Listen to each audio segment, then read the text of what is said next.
wasiirka caafimaadka Soomaaliland ayaa magaalada Wajaale ku soo dhaweeyay wasiirka caafimaadka ee dawladda deegaanka Soomaalida ee Itoobiya oo horkacay dhakhaatiir ka socday dawladda deegaanka Soomaalida oo adeeg caafimaad oo bilaash ka fulinayay cisbitaalka magaalada Wajaale. Dhakhaatiirtan ka socotay dawladda deegaanka Soomaalida ayaa adeegyada caafimaad ee bilaashka ah ee ay ka fulinayaan waxa kamid ahaa jeexista indhaha, cudurrada ku dhaca maqaarka iyo samboorka, waxaana shaqadaasi halkaasi ka soconaysa muddo 5 cisho ah. wasiirka caafimaadka Soomaaliland oo goobtaasi ka hadlaya waxa hadaladiisii kamid ahaa ku soo dhaweynaya wasiirka iyo wasiir xigeenka iyo wafdiga la socday heer sare aad baan si kalgacal leh oo diiran baan ku soo dhaweynaa Soomaaliland.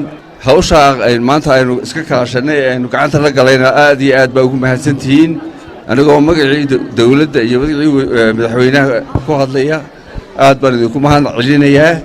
haddii ilaahay ka dhigo sidaad sheegteen wax inta noqon mayso tii u dambeysay aynu iska kaashanay waxaa iman doona hawlo badan oo kale. xanuunku ma yaqaano xuduud sii wadi doonaa iskaashiga aynu bilownay. iminkana waxaan si rasmi ugu dhawaaqayaa inuu hawlgalkii caafimaad ee aynu bilownay uu inoo furmay.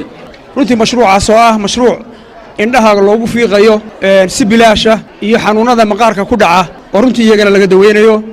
runtii waanu soo dhaweynaynaa walaalaheenna sidaa mutadawacnimada ah u keenay mashruuca ballaaran. maanta farxad weyn bay noo tahay inaynu mashruucani indhafiiqista iyo maqaarka aynu halkani ku qabanno.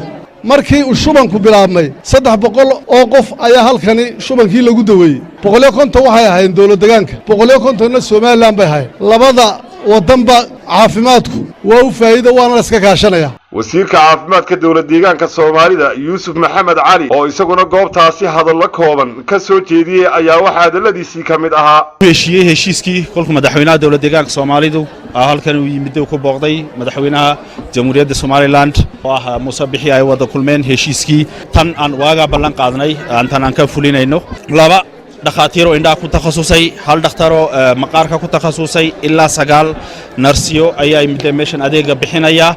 waxa loogu talagalay in adeega ay siiyaan 2,000 ilaa 3,000 oo qof ay adeega ay u fidin doonaan.